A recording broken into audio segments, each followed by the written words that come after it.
tey ñu ngi fii ci centre de santé bi nga xam ne mooy Annette Mbaye Derneville nekk fii ci Ouakam cité Comico tey lii di CDS ànd ak ses sages-femmes yeeg bàjjenu gox yi ñoo organisé benn journée de dépistage gratuite du cancer du col de l'utérus et des seins mu ngi nag am tey ci bésub jeudi 22 octobre 2020 à l'occasion ci octobre rose bi kii di bàjjenu gox bi di Ngone Sarr dafa dugg ci rek ci askan bi di leen sensibiliser li nga xam ne mooy cancer du col de l'utérus ak cancer du sein. ni ngay nekkee propolis tétanos fièvre jaune diphtérie rougeole polio tuberculose bii noonu la ci bokkee dafa bokk ci programme élargi de vaccination donc ku am doomu jigéen bu am juróom-ñeenti at kii ko fii ci poste de santé bi mu ñàkk ko amul fay dara leer na. waaw léegi wàccal mbedd yi li ñu wax dëgg ñàkk bi baaxul. ki ko wax da nga koo gis. ki ko wax da nga koo gis. su ma ko demee xam nga da ngay dégg cette annonce te ba tey bi sa boobu la ne nan la dal dara naan dégg naa. loolu ñooñu nag ñoo yàq suñuy ngeen. bu dee ko nag médecin bi fi ne xam nga ko xam na la heure boo ñëwee fii nga koy fekk ñu la defal mu luy gaañ sa doom wala lu lay gaañ. yàq nag dafay am ci lu ne. day yàq waaw yàq dafay am ci lu ne. centre de santé référence. mu mel ne tey dépistage gratuit bii di cancer du col de l'utérus ak cancer du sein permettre na tey population bi xam ban njëriñ la am ak lan la leen mën a apporter ñu déglu quelques interventions yi nga xam ne am nañ ko si ñi nga xam ne teewoon nañ si. salaamaaleykum maa ngi tudd Ngone Sarr nekk présidente des bàjjenu gox de Ouakam ñu xëy fi tey si octobre rose bi. tànn le 22 octobre muy journée boo xam ne fii ci centre de santé Annette Mbaye Derneville dañ fiy def journée de sensibilisation mais aussi de prévention ci dépistage cancer du col et du sein donc ñu woo fi jigéenu Ouakam yëpp ñu teel a ñëw macha allah suñu prestataire yaa ngi fi CDS bi Pape Diouf jiite ko mu ngi fi bàjjenu gox yeeg acteur communautaire yi ñëpp xëy fi tey bëgg rek dindi fi mortalité ak morbidité mortalité mooy ndeeteel jigéen ñi morbidité mooy nasax bi nga xam ne feebar bi mën na koo indi ndax xam nañ cancer du col moom ak cancer du sein li mu mën a indi dafa metti amuñu moyen pajam te vraiment balaa ñu cee jóg yenn saa li si gën a bëri day fekk nit ki sonn na wala mënatul dara wala nit ki condamné nañ ko donc bëgg fee dindi loolu moo tax ñu organiser journée bi ni jigéen ñëpp nañu ñëw ñu xoolal leen yàlla bu kenn feebar mais aussi sensibiliser leen ci PV bi xale yi am 9 ans ñu wax leen ne dañoo war a ñëw bis bu ñu amee juróom-ñeenti at ñakku ci muy HPV boobu nga xam ne dafa bokk maintenant ci programme élargi de vaccination bi ndax yàlla aar leen ci cancer bi nga xam ne mooy cancer du col donc loolu daal mooy daje bi nga xam ne moom lañ fi dajale jigéeni Ouakam yëpp xëy fi tey fii ci centre de santé Annette Mbaye Derneville di ñaan yàlla fekkee octobre rose yu bëri yàlla bu feebar bi tëral kenn jërëjëf suñu CDS jërëjëf suñuy prestataire muy sage-femme muy médecin infirmier ASC ak képp koo xam ne yaa ngi xëy fii centre de santé Annette Mbaye Derneville bàjjen gox yeeg acteur communautaire yi si jàppale bi ñu jàppale ci bis bi jërë ngeen jëf. waaw genre bés yi bàjjen gox yi ñooy avant ñooy après ñooy avant pendant ak après ndax jigéen ñi balaa ñuy ñëw il faut ñu sensibiliser leen il faut ñu yëgal leen liggéey boobu bàjjen gox ñoo ko def ñoo dem ci natt yi ñoo dem ci mbootaay ñoo dem ci kër yi ñoo dem fépp yëgal jigéen ñi ne bis bi tey seen bis la bis bi tey itam boo fi ñëwee di nga leen gis ñoo nekk ci biir sensibilisation bi wax jigéen ñi feebar bi nu mu mën a dikkee nit wax leen aussi dañu war a di saytu seen bopp beneen sensibilisation aussi wax leen ne xale bu am juróom-ñeenti at suñ ko ñàkkee mën nañ ko aar ci feebar bi après mooy suivi bi mooy ñaanuñu ko yàlla bu kenn feebar bu amee ku ci feebar dinañ ko jàppale gunge ko won ko yoon mais aussi suivi bi mooy xale boo xam ne war naa ñàkku du tay rek lu continuité la wax nañ la dafa bokk ci programme élargi de vaccination dañ leen di gunge donc looloo tax ma ne ñoom ñooy avant ñooy pendant ñooy après. asalaamaaleykum population Ouakam ñi ngi sant yàlla bu baax di julli ci Mouhamed sallallahu alayhi wa sallam ndax egsi nañ nag ci jour J bi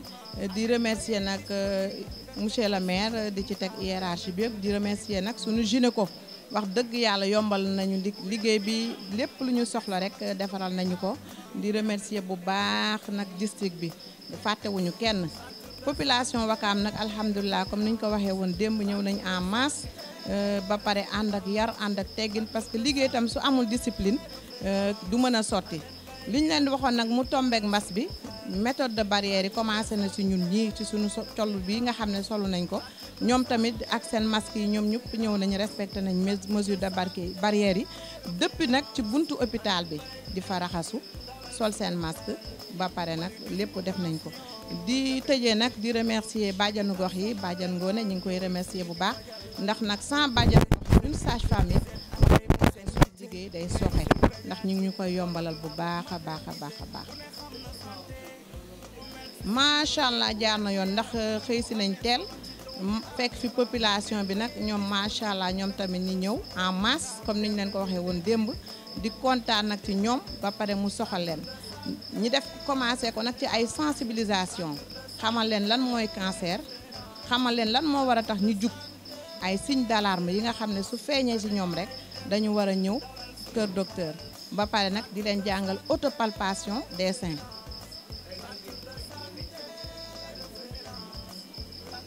waa ñi ngi dénku ñi nga xam ne bëggoon nañu teew ci te mën ñoo teew mën nañ ko seetaan ci télé bi wa ilaa tamit ku ñëw rek boo demee ci kër ga nga jàllale message bi bu boobaa tamit boo mënee jug nga jug boo mënul jug tamit boo ko seetaanee rek day mel ne benn la. waa yaa booy xam nga cancer. xam nga cancer. ban cancer nga xam. ah cancer yi bari na de. am na cancer du sein. cancer du sein waaw. du col de l'utérus. cancer du col de l'utérus waaw. ah cancer yi bari nañ bari na. xam nga ko. waaw di def ay nuñ koy waxeeti ay test ak yooyu. di def dépistage. dépistage voilà di def dépistage yi su jotee rek nga ñëw def xool waaw soo koy def rek boo may bu boobaa yàlla mën na laa suturaal. waaw ni bu ñu la nemmeekoo incha allahu rabbi di nga ci mën a fagaru ba nga aaru ci waaw beneen bi mooy col de l'utérus bi mais cancer du sein bi tamit mun nga sax yow ci sa bopp nga seet nga ak sa loxo yi après nga di koy palpiter boo ci gisee loo xam ne ni ko warul nekk ci sa biir weñ bi donj ba bu boobaa mun nga jóg ndax loolu tamit ci sa aar bopp la topp fekk yaa ngi koy nemmeeku nga mun a dem ci docteur bi su ko defee ñu mun la defal mammographie seet la waaw. waaw di la laaj rek ban mode de prévention ngay xam ci jigéen ñi loo xam ne mën nañ ko def ba yàlla musal leen ci cancer boobu du col wala cancer du sein. prévention bi ma xam mooy xale yi nga xam ne dañoo am 9 ans ñooñu laa ci xam te ñaari phase lay doon vaccin bi bu ko vaccin mois octobre bii day toogaat 6 mois doog a defaat benn deuxième rappel bi moo koy aar ci ngiru dundam ci cancer du col mooy xale yi nga xam ne xale yi jigéen ñi nga xam ne dañoo am 9 ans mooy prévention boobu daal laa ci xam. ah dépistage bi daal moom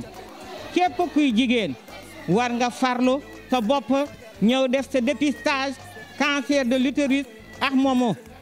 waaw amul benn problème chaque octobre rose centre de santé bu Wakaam ñu ngi def seen dépistage kon nag ku ñu ci woo nga war a ñëw parce que cancer dafa nekk loo xamante ne dafa gën a yeb jigéen ñi ndax day nekk ci yow doo ko xam ngay wéyax moom doo ko xam nga dem ba mu toll stade boo xamante ne dégg nga ci ngay soog a dem na da nga am problème nga dem fekk c'est trop tard léegi nag boo ñëwee def sa dépistage ñu xool la lu ñu gis ci yow bindal la këyit nga dem faju ji dégg nga ci nu mu gën a gaawe nga mën a ànd ak sa jàmm mais toog ba mu ëpp la ay loxo bu boobaa ce sera trop tard man day gisuma ci dara gisuma ci benn inconvénient wax dëgg yàlla jël nañu seeni matuwaay ñu ngi koy def ni mu ware dégg nga ci amul benn problème man daal xam naa ne dépistage bi kontaan naa ci bu ma sañoon sax écart bi mu am ni sax du ko am day am sax tous les 2 mois wala gi tous les 4 mois parce que ñun jigéen ñi cancer daf ñu yab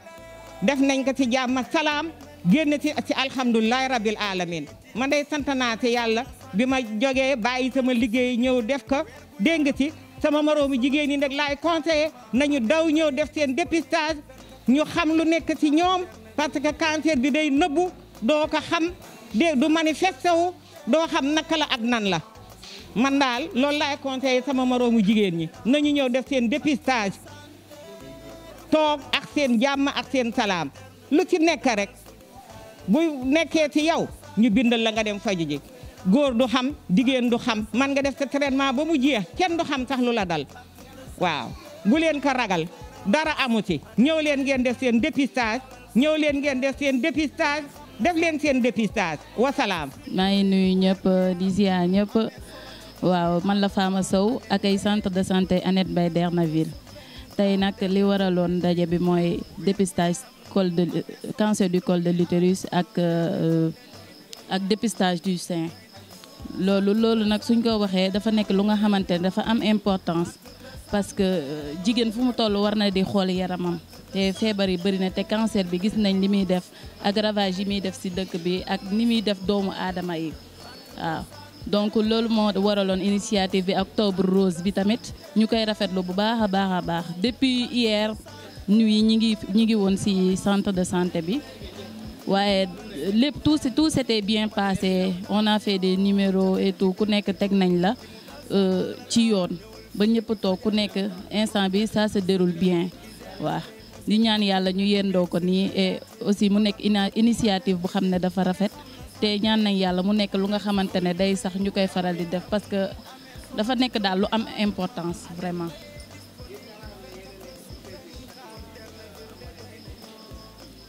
non service accueil bi moom tout s'était bien passé moom vraiment amuñu benn problème ak patient yi ku ñëw ñu ngi lay accueillir dalal la wax la fi nga war a dem yëpp teg la ci condition yu baax. waaw en parlant de coronavirus moom dafa nekk lu nga xam ne actualité la te instant bi nekk na lu nga xamante ne moo lëmbee jamono ji donc di ñaan rek ñuy respecter mesures de barrière yi en plus di takk masque yi respecter mesures de barrière yi di utiliser alcool gel yeeg di laver wu avec du savon et tout waaw parce que vu que loo xamante ne xamoo nan nga ko mën a attraper te mën nga ko attraper à tout moment donc da nga war a respecter mesures yi nga xamante ne moom nañ fi teg rek bàyyi lépp ci loxoy yàlla. man maa ngi tudd Pape Birame Diouf man maa ngi secrétaire exécutif bu comité de développement sanitaire bu centre de santé Annette Mbaye Dernaville bu Ouakam comité secrétaire exécutif nag mooy maanaam ki nga xamante ne mooy nekk ci comité bi nga xamante ne dañ fi teewal population bi. di saytu lépp lu jëm ci wàllu doxalinu liggéey bi ci cëru population bi nga xam te ñoom lañ fiy représenté. waaw bon xam naa ne pour ce qui est de cette journée ak le dépistage du cancer du col de l'utérus bi nga xam te dañ koy ànd chaque at bu jot buñ tollee ci mois d'octobre nga xam te dafa nekk weer bi nga xam te moom lañ jagleel wàllu cancer ñu ciy ànd ak sage-femme yi. ak bàjjenu gox ak relais communautaire yi nga xam te ñoom ñoo nekk ci centre de santé bi may population bi opportunité pour que ñu ñëw def dépistage cancer du col de l'utérus moom la ñuy wax ne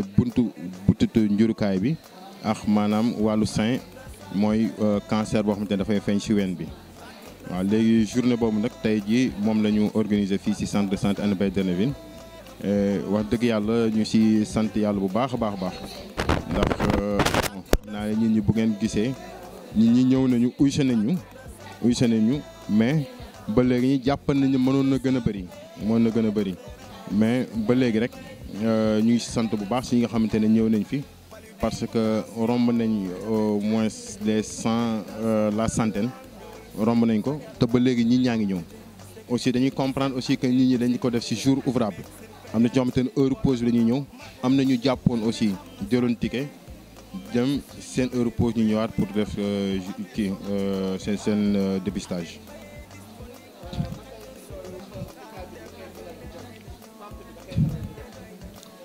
waaw genre activité yu mel nii dinañ koy faral di def lu bari parce que xam nga ñun aussi CDS dafa bokk suñu émission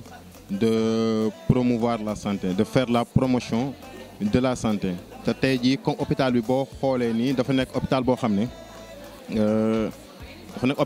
ne nit ñi amaana xamuñu ko bu baax léegi ci kaw loolu nañ fi du lii rek la ñuy def nañ def ay activités des activités promotionnelles de la santé mois bi li mu tombé octobre bi la moo tax ñu def ko dépistage cancer mais nañ fari def ay dépistage HTA diabète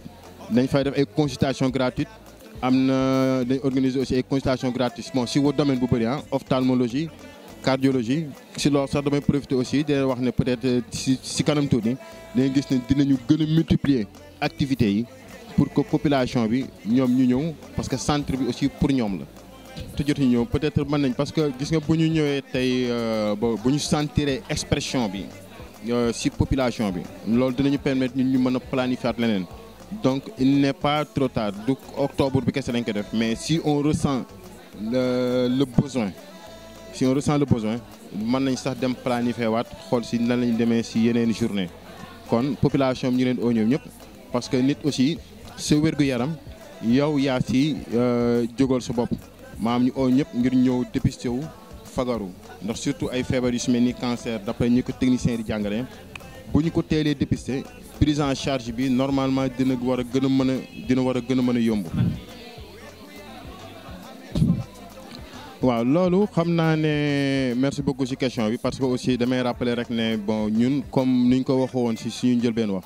dañuy fi nekk di représenter population bi donc amul lenn loo xamante ne moo ñu fi bàyyi wala moo ñu tax a jóg leneen lu mooy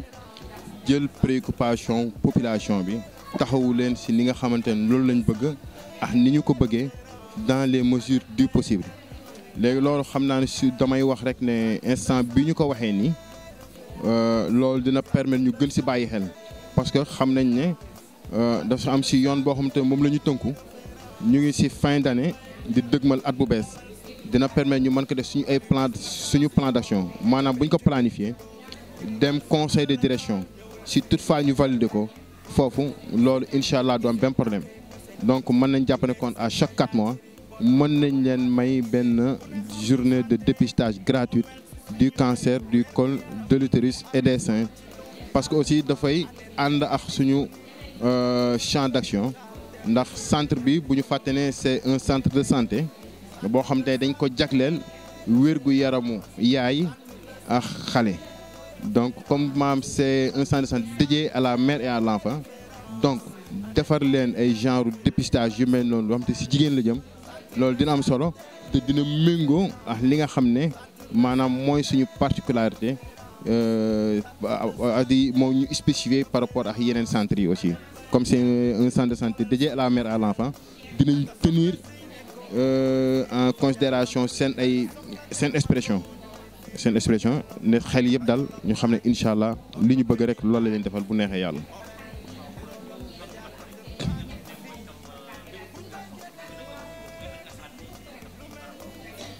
bon loolu moom xam naa ne occasion la si man pour que non seulement ñu wax si mais première occasion bi ma permettre mooy c'est de remercier vraiment le maire de la commune de Ouakam qui est aussi le président du conseil de direction nga xam ne bi ñu amee mbébétu indi fi ay spécialités comme la santé fait partie des compétences transférées ak acte 3 de la décentralisation moom mooy kilifa gi nga xamante ne moo njaboote maanaam lépp loo santé maanaam loolu sañ-sañam la mu di ko doxal kon ñun bu ci mbébétee dara mu nangul ñu ko indil ñu ko ba fii ba tey jii bu ñu ñëwee ci centre de santé bi ñu wax comme ni nga gisee ci affiche bi am nañu gynécologue bien que amoon nañu gynécologue mais am nañu gynécologue 24 heures sur 24 au niveau du centre de santé am nañu aussi pédiatre am nañu consultation chirurgie pédiatrique ak consultation pédiatrique muy ñaar yoo xamante ne bokkul am nañu consultation en neurologie am nañ consultation en dermatologie am nañ consultation en orthopédie rhumatologie am nañ aussi consultation en cancérologie am nañu yu bëri test bi loolu yëf taxul ñoom foofu léegi fenn rek la ñuy wax di wax yëgal ne population bi lii fi ne ni ñu war a uyusee guñu noonu amaana maanaam xibaar bi moo accès-gul noonu bu baax ci population bi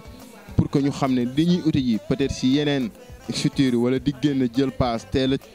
a xëy bi ran dem foofu noonu ci benn njëg bi mën nañ ko am fii à moindre coût maanaam ci njëg bu nga xamante ne dafay gën a yomb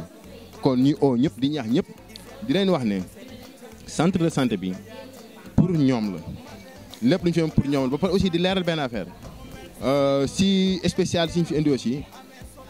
dañ sax attirer sama attention ci benn affaire que ne ay anciens internes kese lañ yor ak ay professeurs aussi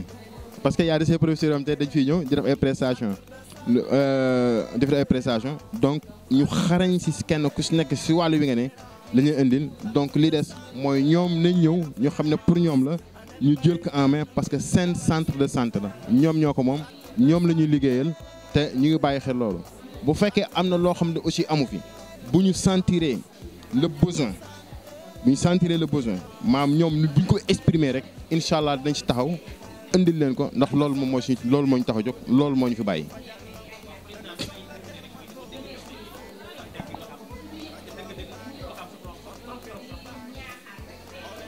waaw xam naa ne question boobu aussi bon comme dañu fi bàyyi pour ñu doxal yëf yi pour mu jëmale ko kanam ci kaw jëmale bi ñu ko war a jëmale kanam bi ñu fi ñëwee wax dëgg yàlla fekke nañ fi équipe bi bàyyi fi benn appareil échographie